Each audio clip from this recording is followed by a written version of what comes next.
Yogasan Book of World Record Council. Hello, ma'am. Please have a seat. Psychologically तो हम लोगों ने बहुत सारी बात कर ली।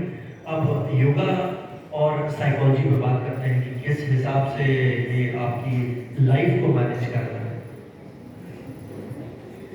यहाँ पर बैठे सभी विभूतियों को मेरा स्वागत है।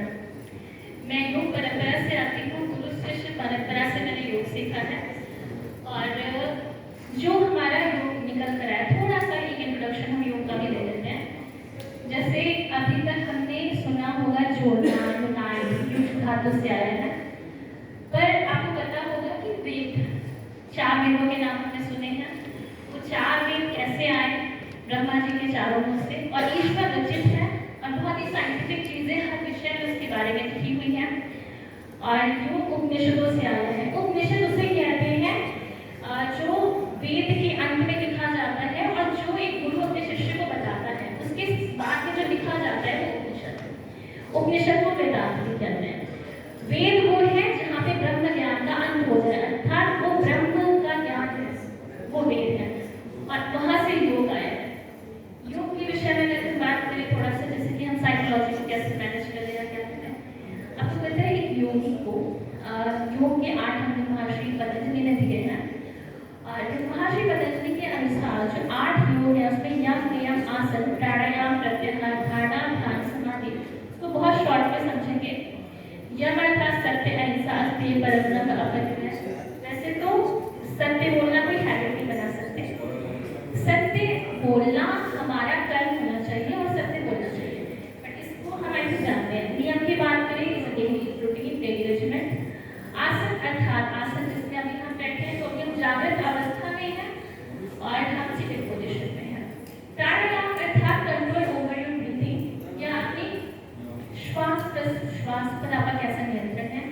और जब एक इंसान की साइकोलॉजी चेंज हो रही, बिहेवियर चेंज होता है, एंगर इशू आता है, जितनी भी प्रॉब्लम्स जुड़ी होती है, ये सारी प्रॉब्लम प्राणायाम से जुड़ी होती है। अगर आपका ब्रीथिंग सिस्टम सही से काम नहीं करेगा तो देखिए our body is made with 70% of water, जिसमें कि 90% वाटर हमारे ब्रेन में होता है। और हम जानते हैं कि ऑक्सीजन की हमारे बॉडी में जितनी रिक्वायरमेंट होती है वो भी जल्द ही पूरा करता है। तो जैसे ही ये बिगड़ेगा, ये मान के चलिए सब कुछ, जितनी एलिमेंट है, जितनी प्रॉब्लम है, एवरीथिंग विल बी आगे। प्रत्याहार, कंट्रोल ओवर योर सेंसेस, जो हमारा भावनात्मक रूप से जितनी भी चीजें हैं, जैसे सुख दुख, अच्छी बुरी जितनी भी चीजें हैं, इन सब पे कंट्रोल पाना, इसे हम प्रत्याहार कहते हैं। आत्मा का आहार, धारणा, ध्यान, समाधि। धारणा एक्नॉलेजमेंट में भी मेक परसेप्शन फॉर अदर। धारणा इज परसीवेंस। हम जैसे आज मैं यहाँ से कुछ धारण करके ले जाऊंगी और हम सभी दूसरे से मिलकर कुछ ना कुछ धारण करेंगे। और उसके बाद जब ध्यान की बात करते हैं, एक बहुत ऐसा कॉन्सेप्ट है कि हम, जैसे मेरे पास बहुत से लोग आते हैं, यूजुअली मैंने 9 कंट्रीज के साथ काम किया है, यूनेस्को के साथ भी काम किया है योग में, और उसमें चाइल्ड एजुकेशन पे, चाइल्ड जितना योगासन है, योगासन स्पोर्ट्स पे काम किया है, योगासन खेल के फील्ड में काम किया है। और अभी मेरे जो स्टूडेंट्स हैं वो 12 कंट्री में मेरे खुद के स्टूडेंट्स हैं जो योग सिखा रहे हैं। कुछ ऐसे बच्चे हैं जो कि योग के फील्ड में अपना योगासन स्पोर्ट्स खेल रहे हैं। रिसेंटली इंडियन ओलंपिक एसोसिएशन के साथ में 3 बार नेशनल गेम्स हो चुका है जिसमें योगासन खेला, और 3 बार मैं उसकी कोच रही हूँ। फिर ध्यान की बात आती है कि कोई भी आता है तो वो ध्यान की बात है, जो इंसिडेंट्स की बात है, छोटा सा इंसिडेंट मैं शेयर करती हूँ। एक बार मैं अपने घर के बरामदे में ऐसे कुछ प्लांट को मैं पानी दे रही थी, तो एक 3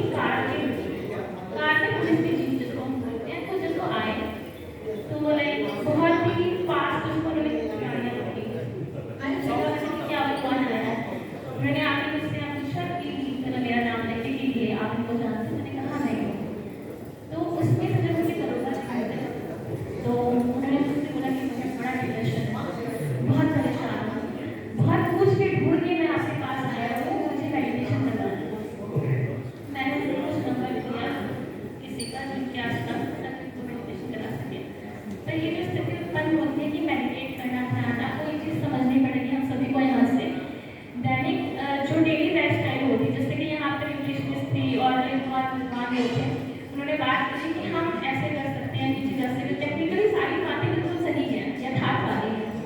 लेकिन अभी उसमें जो एक हमारे बहुत ही पुराना जो प्रिमिटिव हमारा जो कल्चर है योग, और जो हमारी ये साइंस है योग, अगर हम उसमें फॉलो करते हैं, एक शब्द आता है दिनचर्या और दिनचर्या का, daily regiment and season regiment. इसके साथ में बात आती है कि आप इसको कैसे फॉलो करेंगे। अगर इसको प्रॉपर तरीके से फॉलो करें, चलिए मान के चलिए कि प्रॉब्लम आने वाली है, डेली रूटीन में बोलते हैं कि 10 मिनट का ध्यान जरूर करना चाहिए, बट ध्यान में आपको कब करना चाहिए कि ध्यान में आप किस टाइम पे जा सकते हो। अगर आप डिप्रेस हो तो आप ध्यान में मत जाइए, आप आसन से शुरू करिए।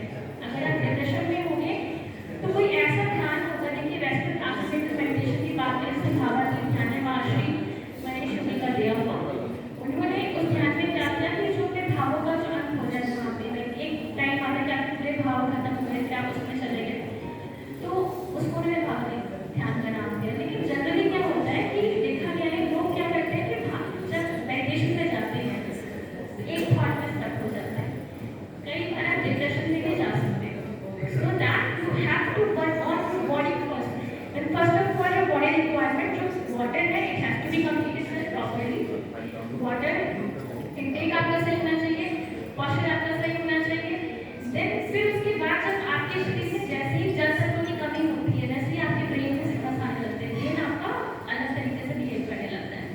देन ऑक्सीजन की कमी होगी, अगर हमारा पोस्चर खराब है तो ऑब्वियसली हमारी ऑक्सीजन की कमी बॉडी में प्रोड्यूस होगी, और जैसे जैसे ये चीज़ें आएंगी आप डिफरेंट प्रॉब्लम में फंसो देख सकोगे। बात होती है डिप्रेशन इतना हो गया है या कॉर्टिसोल लेवल बढ़ गया है। कॉर्टिसोल एक ऐसा हार्मोन है जो स्ट्रेस हार्मोन है, और ये रिस्पॉन्सिबल है सबसे ज़्यादा हार्ट डिजीज के लिए, हाइपरटेंशन के लिए, एंजाइटी के लिए, इन सब चीज़ों के लिए। और कॉर्टिसोल को इसलिए सबसे ज़्यादा बोला जाता है कि ये हार्मोन बढ़ रहा है क्योंकि कॉर्टिसोल एक ऐसा हार्मोन है जो लॉन्ग टाइम तक सस्टेन कर सकता है बॉडी में, और इसको अगर आप सही तरीके से समझते हैं तो हम इसे बहुत ही इजीली मतलब सब खत्म कर सकते हैं through the exercise, through the daily lifestyle.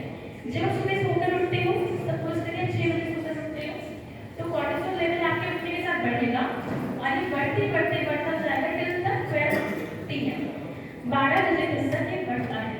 उसके बाद अपने आप में डिक्रीज होना शुरू होता है। अगर आपने एक्सरसाइज नहीं करी या आप 11 बजे सो के उठ रहे हो या आपका खाने टाइम खराब है और स्लीपिंग पैटर्न रात का आपका खराब है, तो जो आज का कॉर्टिसोल लेवल आपका बढ़ा बॉडी में वो आपने मैनेज नहीं किया, योग करेंगे तो 30-40% को अपने आप मैनेज कर हो जाएगा। अगर एक्सरसाइज से नहीं मैनेज होता है, बट योग में स्टडीज ज़्यादा बताती है जल्दी होता है। अब वो हार्मोन आपका बढ़ जाएगा, वो रात तक आप उसको लेके सोएंगे, नेक्स्ट डे भी बढ़ेगा, फिर वो बढ़ेगा, तो क्या होता है कि हम उसको डेली डेली बढ़ाते जा रहे हैं, तो हमारी बॉडी में स्टोरेज हो गया उसका, अब हमारे साथ प्रॉब्लम्स होगी। सो दैट ये जो प्रॉब्लम्स अक्यूट हो रही है वो इसी वजह से हुई। जितने भी लोग ऐसे हैं कि अपनी हेल्थ को लाइक पैसे ले करके जाते हैं कि मुझे प्रॉब्लम हुई है, कुछ ये पिक्चर में देखिए सबसे पहले वो साइड से कट जाते हैं, अकेले बैठना चाहते हैं। आजकल रील्स जो हम लोग बहुत देखते हैं वो नहीं देखना चाहिए, मैंने तो अभी रिसेंटली बंद कर दिया देखना। 30 सेकेंड की जो रील है 20 सेकेंड की, हमारी इतनी मेमोरी खराब हो जाती है, लर्निंग मेमोरी बिल्कुल आपकी खराब हो जाती है।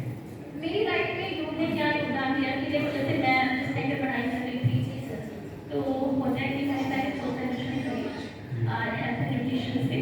देन उसके बाद मैंने ये देखा कि जैसे कि टीचर्स का ना बहुत सारा असाइनमेंट बनाना नहीं करना, इतना प्रॉब्लम क्रिएट हुआ कि like headache and all everything.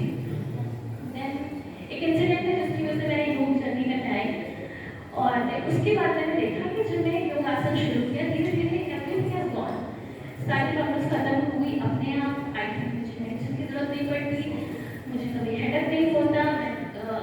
Generally I think थोड़ा बहुत नजला खांसी जुकाम होना जरूरी है, अदरवाइज कोई वैसी बीमारी नहीं होती।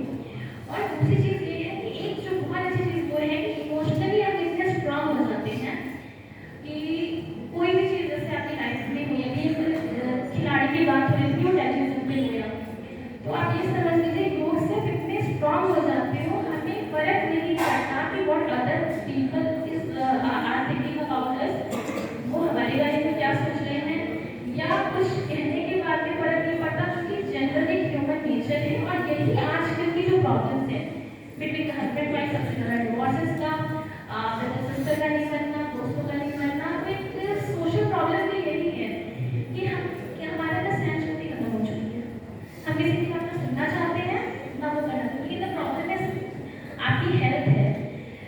क्योंकि WHO की अगर आप डेफिनेशन